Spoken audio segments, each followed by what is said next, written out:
In the Realms of Mediumship by Chico Francisco Candido Xavier and inspired by the spirit Andre Luis. Chapter 11. An Out-of-Body Task. Now it was medium Antonio Castro's turn. Profoundly concentrated, he displayed all the confidence with which he offered himself to the objectives of the work at hand.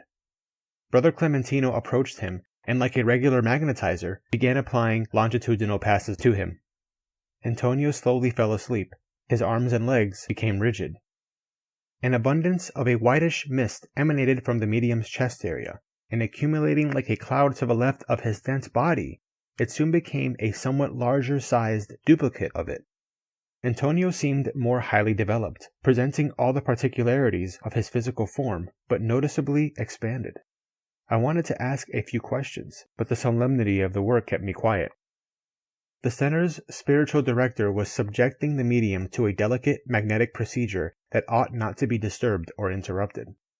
Disconnected from his corporeal vehicle, Antonio took 2 steps away from it, enabling us to see the vaporous cord that kept him connected to the somatic field. While his inert physical body rested, he appeared before us, fumbling and surprised as a strange replica of himself.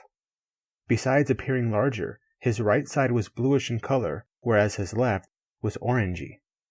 He tried to move but seemed to feel heavy and restless. Clementino repeated the magnetic procedures, and Antonio, out of his body, withdrew somewhat, as if to juxtapose himself on his physical body. I realized that this contact produced a notable difference. The corporeal body had instinctively swallowed certain bands of energy that caused an obvious irregularity in his perispirit, absorbing them in a manner incomprehensible to me. The medium, still outside his dense body, took on his normal appearance. He was now himself without any distortion. He was light and agile, although he remained bound to his physical envelope through the aeriform cord, which seemed thinner and more luminous as Antonio's spirit moved about. While Clementino encouraged him with friendly words, Aulus noticed our curiosity and explained. With the supervisor's assistance, the medium has been properly exteriorized. At first, his perispirit or astral body was clothed in the vital effluvia that ensure the equilibrium between the soul and the corporeal body. These effluvia together are known as the etheric double, formed by neuropsychic emanations that belong to the physiological field. For that reason, these emanations cannot achieve a greater separation from the physical body, slated as they are for disintegration, as happens to the corporeal vessel at the time of renewing death. To better adjust to our environment, Antonio has returned those energies to his motionless body, thereby ensuring the necessary warmth to its cells, as well as disencumbering himself as much as possible to do the work that awaits him. "Ah," exclaimed Hilario in wonder, "so this is the exteriorization of sensitivity." "Yes. If a human researcher were to strike the area where the medium's perispirit is located, Antonio would immediately register the pain of the blow and would complain about it using his physical mouth, because, although free of the somatic vehicle, he is still in communion with it through the fluidic tie." I closely observed the medium's perispirit, which was now in the realm of our circle of work. He was not wearing the blue and gray outfit that dressed his physical body, but a one-piece white robe that went from his shoulders down to the floor, hiding his feet. He moved about in a gliding manner. Aulus perceived my inner observations and explained. "With Clementino's help, our brother is utilizing his own ectoplasmic capabilities, strengthened by resources from our environment. Such energies exude from our soul according to the specific density of our body, varying from the sublime fluidity of luminescent radiations to the pasty substance that operates the varied phenomenon of metamorphosis and chrysalysis." After watching the hesitant medium for a few moments, he continued. "Antonio is still a novice at this kind of endeavor. As he gains more experience, he will be able to handle advanced mental possibilities, taking on whatever appearance he wishes. The perispirit is composed of malleable elements that obey the command of the thought, whether it arises from our own imagination or the imagination of minds stronger than ours, especially when our will thoughtlessly surrenders to the domination of tyrannical or wicked spirits dwelling in the darkness. So, if he could, Antonio," Hilario began curiously. Cutting him short, the assistant finished for him. If he could think firmly while outside the physical field, and if he had already gained a good degree of self-control, he would easily imprint the image he wanted on the pliable energies that envelop him, appearing before us any way he wished. It is possible to imprint on ourselves the appearance that we would like to have. Yet, I pondered, it is important to realize that such appearance, albeit alive, is not comparable to the clothing on our plane. Alice perceived that my questions always included the need for greater clarification for Hilario. He was still a novice in our field of activity, and perhaps that is why Alice tried to answer as clearly and as detailed as possible. Not in the least. Our thoughts mold the form we are inclined to adopt. However, the means of our presentation in the different realm of life into which we were brought, as you already know, varies in its diverse types. Let's take a tattooed man as an example. He might have chosen a design that, for some time, makes his form easily recognizable, but he will wear garments that are closest to his taste, according to the customs of his social environment. And smiling, he added, through mental concentration, any spirit can present itself in any way it so desires.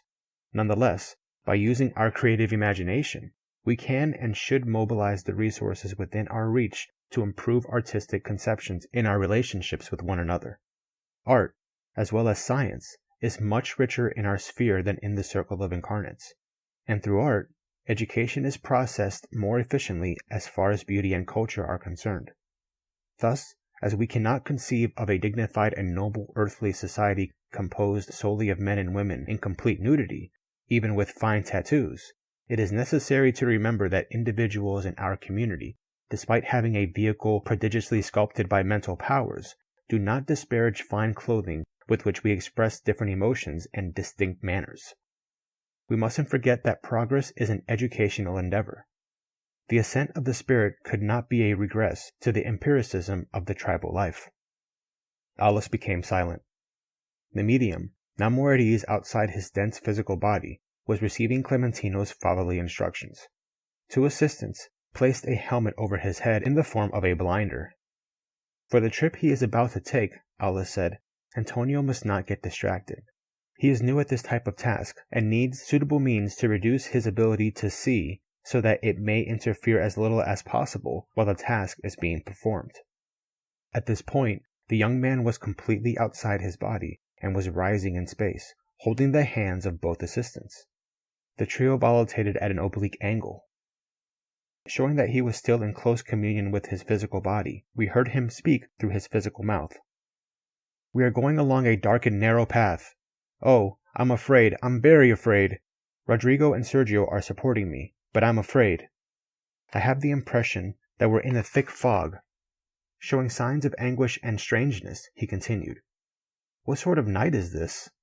The darkness weighs on us. Woe is me! I can see unknown forms moving beneath our feet. I want to go back. Go back! I can't go on. I can't do it. I can't. However, inspired by the center's spirit mentor, Raoul raised the vibratory level of the group with a fervent prayer, beseeching the higher spheres to give Antonio strength. Alice explained, the group's prayer, accompanying him and transmitted to him as he proceeds, will act immediately like a blessed spiritual tonic. Ah, yes, my friends, continued Antonio, as if his physical body were a radio receiver for communicating from far away. Your prayer is acting on me like a shower of light. Thank you for this benefit. I feel comforted. I shall press on. Interpreting the facts we were observing, the assistant explained. Few incarnate spirits achieve complete control over themselves on journeys of spiritually edifying service outside their dense bodies. Accustomed to orienting themselves with their physical body, when facing any unpleasant occurrence in the realm of unusual phenomenon, they instinctively try to return to it, like a mollusk seeking refuge in its shell when it experiences anything in disaccord with its routine movements. Antonio, however, will be trained to lend invaluable assistance to patients of all sorts. As we listened to these remarks, the medium's voice rose in the air, strong and clear. What a relief! We have broken through the barrier of darkness. The atmosphere is bathed in a light fragrance. The stars are shining again. Oh, it's a city of light. Shining spires are reaching for the sky. We're entering a large park. Oh my God! Who is that smiling at me? It's Oliveira! How different he looks! So much younger! So much younger! Copious tears bathed the medium's face, moving all of us. With a gesture of someone surrendering to a loving, heart-to-heart embrace, the medium continued. What bliss! What bliss! Oliveira, my friend, I've missed you so much. Why have we been without your assistance? We know that the Lord's will must be done, but your absence has been a torment for us. The memory of your love is alive and well at our center. Your work is an unforgettable example of Christian love. Please come to us. Encourage us to sow the good. Dear friend, we know that death is life itself, but we miss you. The traveler's voice, heard from so far away, was now broken from time to time by sobs of grief. Raoul, too, was moved to tears. Alice explained what was happening. Oliveira was a selfless worker in this sanctuary of the gospel. He disincarnated a few days ago, and with the consent of the guides, Antonio has been taken to him to transmit the group's affectionate greetings. Oliveira is recuperating and is still incapable of a more intimate communication with those he left behind, but he can send a message through Antonio. Embrace me.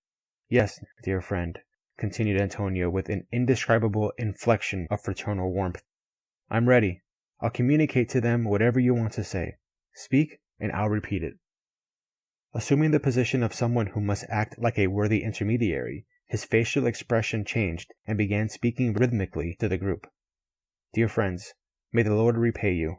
I'm doing fine, but I'm convalescing, incapable of a more difficult journey.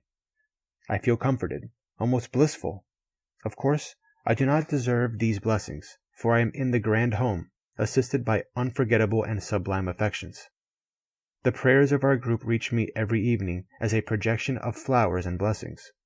How can I express my gratitude if the earthly word is always insufficient for defining the great sentiments of our lives? May the Father reward you.